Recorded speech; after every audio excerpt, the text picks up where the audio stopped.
Hi, well, this is class number 2, all about the different types of psychotherapies that you can use in order to be able to help you through this ordeal and this recovery process. And also, all of these therapies actually help you expand yourself.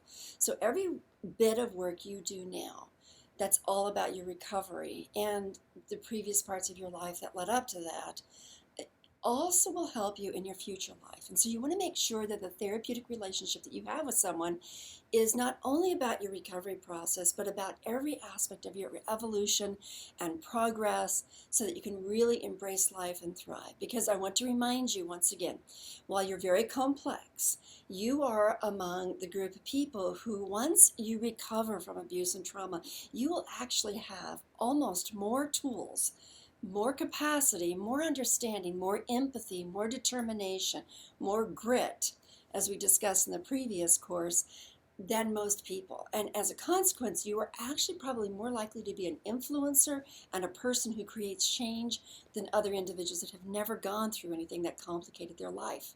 Now that's unfortunate, but there is something to be said about once you learn how to do the grit, and once you learn how to do the hard work, once you learn about recovery, and then when you have the passion to put meaningfulness and purposefulness into your life, there's just something very dynamic that can occur inside of you. If the primary dynamic is that you get yourself back on your feet in that kind of resilience of bouncing back, then that is sufficient. You being you is sufficient, and that's what we really want. And the you that you're going to be is actually going to be different than it would be if you had never experienced any sort of trauma and abuse. Now, I'm not trying to glamorize this because a lot of trauma and abuse actually have residual complications. So, for example, this marks the anniversary of the Vegas shootings in the United States. The individuals who were wounded, 500 individuals, 50 died, 50 plus died, 500 wounded. The ones that were wounded, in some respects, they will never recover physically as well as psychologically from those wounds. But in addition, all the rest of the individuals that were exposed to the fallout of what went on, they too will feel the emotional ramifications. And those individuals and the family members where one of the members was harmed or murdered, they also will always have that horrible impact on their life. So not to make light of horror, not to make light of the horror of awful situations that occur with sexual abuse, or awful situations that occur when you serve your country in the military, awful situations. We could go on and describe them. And the truth is that it's so uniquely up to you to describe your experience to you. So in order to encourage you to press forward and to recover, I'm not making light of what you went through. But I am very intent that we need you to be you, the new you, to the best of your ability. But we need that. You need that. Above all else, you need that. So that's what these courses are all about. But then that's also what the psychotherapies are about.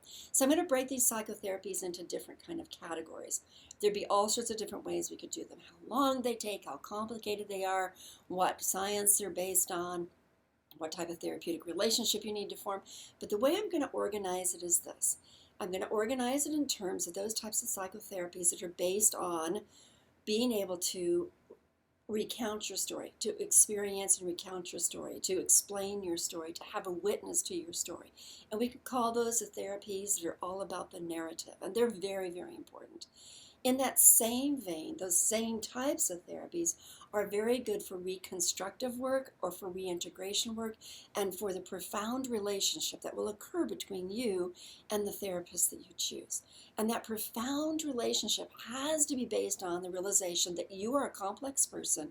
What you went through was complex, and the therapist must not try to minimize or try to solve quickly all the issues you have. Oh, I know how to take care of that. This is so easy. Let's just do this. Because as soon as you get minimized, you really get dismissed. And your complexity is not going to be honored, nor is it going to be worked with in a way that allows you to thrive. So these types of therapies we would call the in-depth therapies. They allow the expression and the exploration. They allow the reconstructive work that you want to go through, as well as the integration of your past experience into your new experiences. It allows you to be able to create the new you and also form a type of relationship between you and your therapist that helps you in your next set of relationships. It helps you be able to learn to communicate, manage your emotions, be able to express yourself when need, be able to understand yourself when needed. So these are very in-depth therapies. So the type of therapists that you would be looking for are individuals that say we do in-depth therapy. That might include Jungian psychoanalysis that does dream work. It might include psychoanalytic work that might be the classic Freudian, or the more modern sort of ego psychoanalytic work, or the psychodynamic therapies. So if a person says I do psychodynamic psychotherapies, that would fall into the same category as well. Then you have the transpersonal types of work, which tend to be very in-depth, and in addition they integrate the spiritual or mindfulness aspects that are very helpful for individuals. So those are the titles, and there are other titles as well. The idea is you ask, do you do in-depth therapy? Next, you also want them to be able to feel comfortable with exploring the narrative of your experiences so that they can walk through that with you. Simultaneously, I want you to realize there's the other side of that.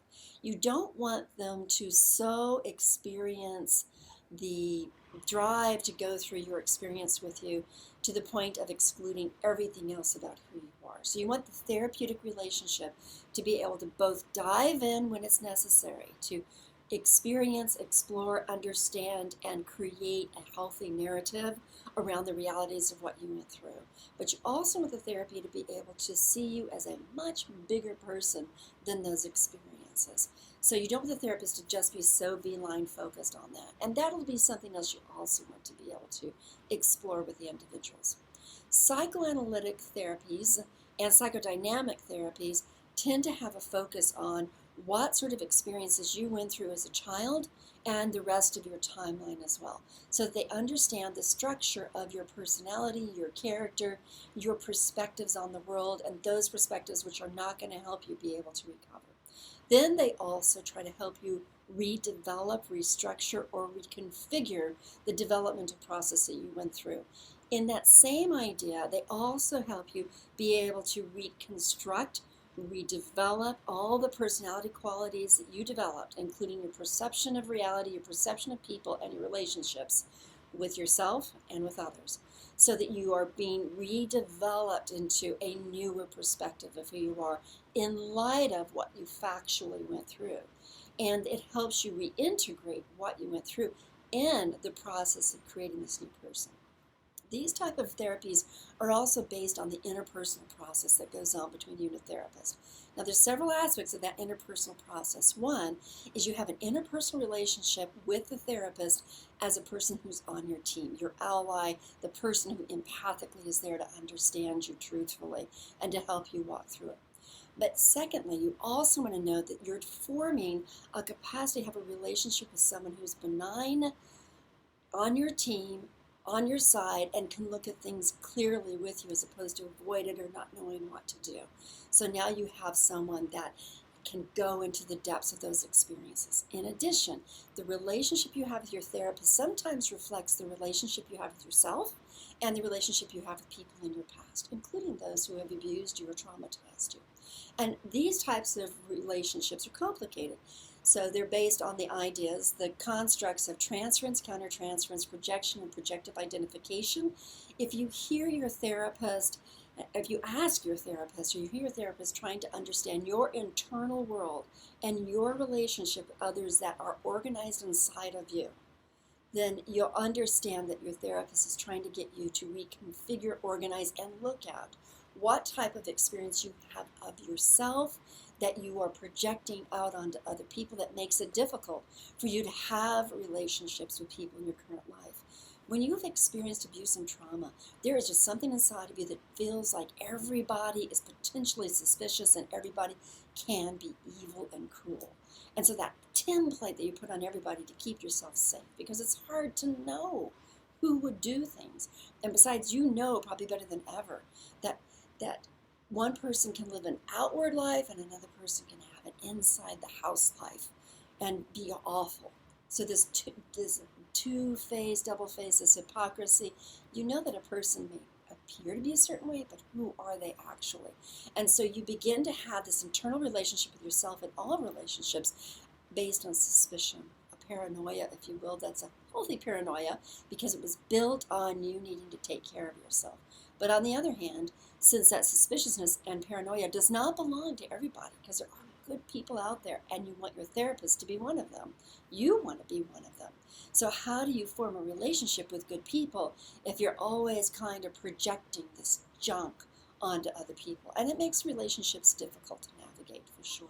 Let's go on to the second aspect of the psychoanalytic, psychodynamic, and in-depth types of therapies and how it actually does assist you.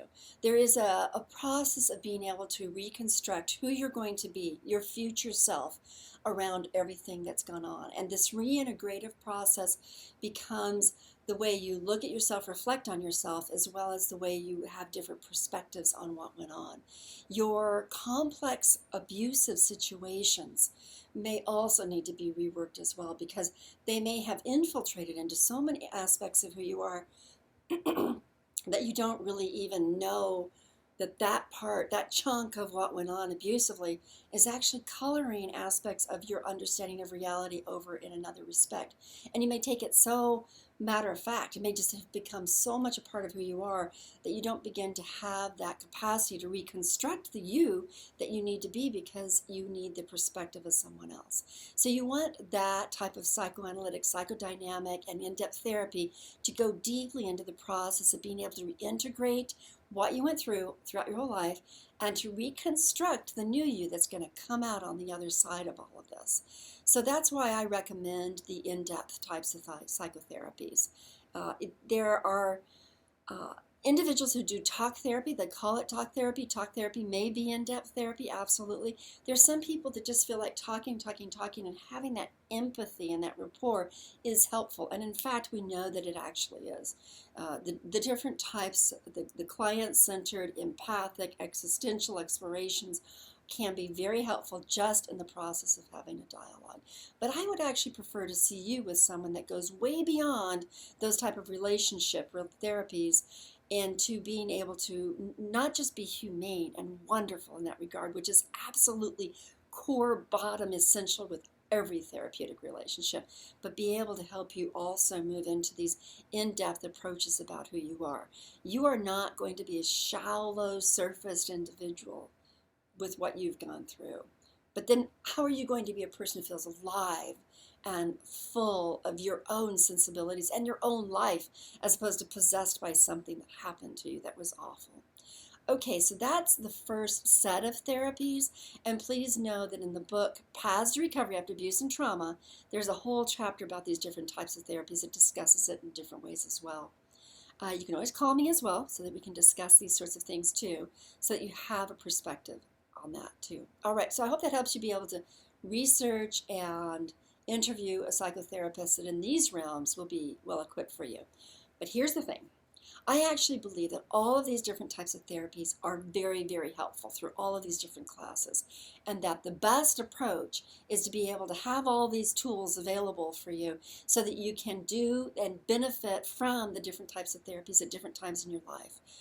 To me, again, I've said this before, it's like you go to an auto mechanics business and say, my car is broken, I don't know why, and you hope that that person knows everything there is to know about the car, for the most part, and has most of the pieces available to them in one way or another quickly. So at the end of the day, you can drive off with a working car. Now, I'm not saying you're going to drive off with yourself in a working car after one session or one day or 8 hours of a psychotherapy. That's not what I'm saying. But what I am suggesting to you is that you want your psychotherapist, your psychologist, your social worker, even your psychiatrist, who's ever doing the psychotherapy with you, life coach, what other hypnotherapists, these are the categories of individuals that offer trauma recovery or abuse recovery type of work. And you want them to be able to have a lot of tools so that they can help you on a lot of levels and can make the shift. To me, it's all about being able to shift from one to the next, to the next, to the next, depending on the interventions that are the most helpful. Okay, so let's go on to the next course so that you can hear about other types of therapies as well.